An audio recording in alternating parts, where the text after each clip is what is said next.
In December 2020, President-elect Joe Biden promised to put America at the forefront in the fight against climate change through policies like a carbon fee. To stick by that message, his administration has a lot of catching up to do. As of January 2018, 42 national and 25 subnational governments have instituted some form of carbon pricing. These include both carbon taxes and emission trading schemes and cover about 22% of worldwide emissions. The list of governments that already practice some method of carbon pricing include Chile, Colombia, the European Union, France, Ireland, Sweden, and the UK.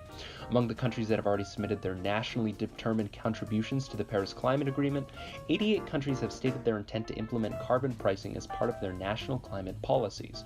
The country with the biggest carbon footprint, China, started with 8 regional GHG emission trading projects in 2013 and has now launched a nationwide expansion within their electricity sector.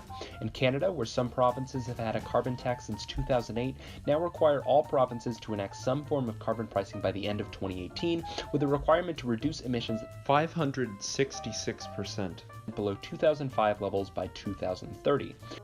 In many of these countries with a carbon fee, success stories are already cropping up. Take Sweden, which currently has the highest carbon price in the world. Since the introduction of the Swedish carbon tax in 1991, carbon emissions decreased 25% while the Swedish economy grew by 60%. As of October 2014, the pilots created by the Chinese government have traded nearly 13.75 million metric tons of CO2 and generated nearly 500 million yuan, which is equivalent to 81 million United States dollars for the Chinese government.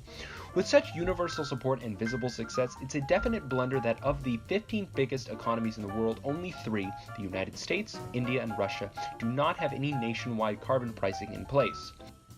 We must work to join the rest of the world in implementing a successful and far-reaching carbon price. And where better to start than with the Energy Innovation and Carbon Dividend Act?